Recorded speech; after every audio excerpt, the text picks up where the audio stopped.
Look at these beautiful accent pillows. And guess what? I stenciled them myself. I am Jana from paintapillow.com, and I would love to show you how easy it is to create designer pillows just like these using our Paint a Pillow stencil kit. Designer pillows are such a fabulous way to personalize your home, and you will be amazed how fun and easy it is to make these. You're gonna love it!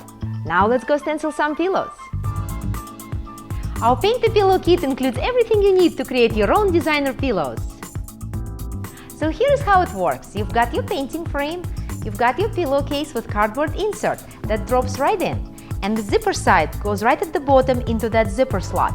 This is to keep things flat. Then you have a stencil that goes right on top and get fastened to the frame using these little tabs that I bent outwards. This is so that you don't have to use any tape. But best of all is that this comes to you pre-assembled, so you're ready to stencil straight out of the box. So we start by shaking the paint that came with your kit, and we're gonna stir it. Make sure it's all nice and even. And we're gonna pour a little bit of that paint onto the tray that came with your kit.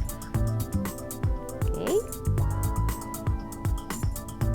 Now we're going to load our dense foam roller with that paint. An important thing about loading that roller is that you want even absorption of the paint into the surface of the roller. Because if it doesn't absorb evenly, we can get some blotchy results that we don't want. So this is how perfectly loaded roller looks like. And now it's just as easy as rolling your stencil. Start rolling your stencil, building up coverage, and don't press on your roller too hard, because if you press too hard, you may get some bleed, which we do not want. See how easy it is? Just rolling over the stencil. Aim for solid coverage. If you feel like your coverage is not perfect, just roll a little bit more. If you feel like there is not enough paint on your roller anymore, go ahead and reload it by using the same technique. Evenly distribute the paint on your roller. As you get closer to the edges, you might notice that the paint doesn't cover as well. Don't worry about this. We're going to finish them with the brush that came with your kit. And now that we finished our main stencil, let's finish the edges with the little stencil brush that came with your kit. We load it with paint by swirling it a couple times on the plate to make sure that paint is nicely worked into the bristles. And now, using pouncing or swirling motion, we finish the edges to make sure they are perfect.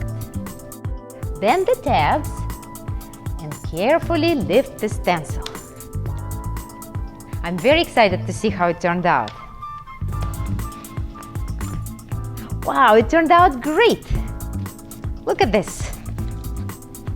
Isn't this gorgeous? Now we have to let this dry. You can let it dry right inside of this frame, or you can carefully take this out and put it somewhere safe to dry. If you like to speed up the drying process, you could use a hair dryer or a fan. And while this is drying, I am going to stencil another pillow.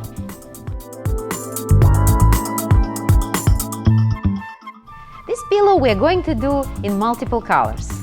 So I'm placing my pillowcase into the frame. Make sure that the zipper pull goes neatly into that zipper slot. And we will be using this beautiful geometric pattern for the multicolored design. It has thick bridges in between openings, which will make it easy for me to work with multiple colors. So I'm placing the stencil and securing it by bending the tabs outwards. For this project, we're going to be using brushes that we offer on our site. Each brush corresponds to the size of the openings of your stencil. General rule is, the bigger the opening, the bigger the brush. The smaller the opening, the smaller the brush. And I will be using 3 colors for this project, nice textile colors. I selected yellow ochre, gray, and black. It's a beautiful and trendy color scheme, and I'm very excited to see how this will turn out. When stenciling with multiple colors, it's a good idea to start stenciling from light to dark, meaning you start stenciling with your lightest color and then go towards your darkest colors. We do it to avoid possible paint smudging. So in this case, our lightest color is ochre, yellow ochre. So I'm putting it on my brush by working it into the bristles of my brush with circular motion. And now, using the pouncing or swirling motion, I'm gonna do certain elements of my stencil in yellow ochre. See, I'm using a pouncing motion, up and down. Another motion to use is the round swirling motion, as if I'm sweeping. Aim for a solid paint coverage, but expect some mottling here and there. But after all, it's an artistic project, and actually some mottling adds to the beauty and handmade effect of it. Make sure you stenciled every element in yellow before switching to your next color. Now I'm going to stencil in gray, taking my second brush, loading it with color, working it into the bristles, and using pouncing motion, filling in all the elements that's supposed to be gray.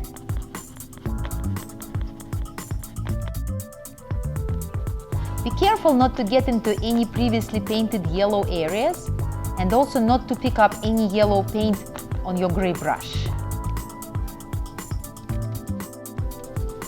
Try not to put too much paint on your brush. You need very little paint, just a little dab and a little swirl so the paint gets evenly worked into the bristles of the brush.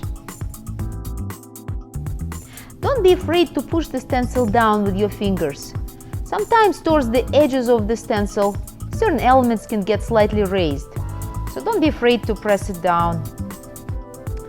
Okay, now I'm ready to switch to my last color, and I'm using the tiny brush since the element that I'm going to stencil is a very small little diamond, which I'm going to do in black. You see, this is why we're stenciling from light to dark, because dark color usually doesn't get contaminated with other colors. But it could work the other way around. If we started with black and then finished with yellow, you could possibly pick up some black on your brush when doing your yellow elements, and that will be harder to control.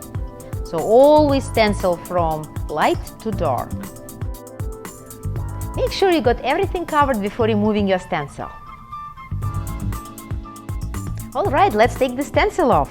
I will bend the tabs, and off comes the stencil. Wow, look at this one. Isn't it great? Beautiful colors. My favorite color combination: yellow, gray, and a little bit of black. And as you can see, you can create any possible custom color combinations to match your decor perfectly. So while this is drying, let's go check on the previously painted pillow.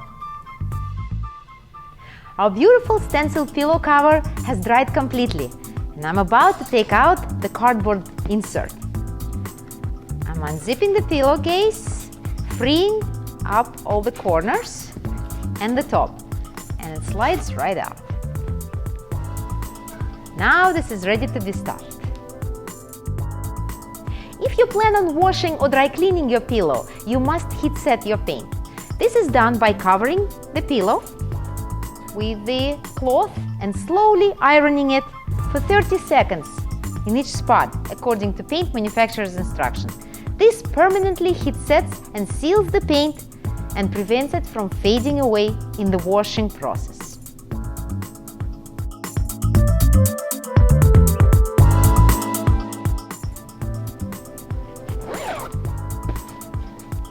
And here's your finished pillow.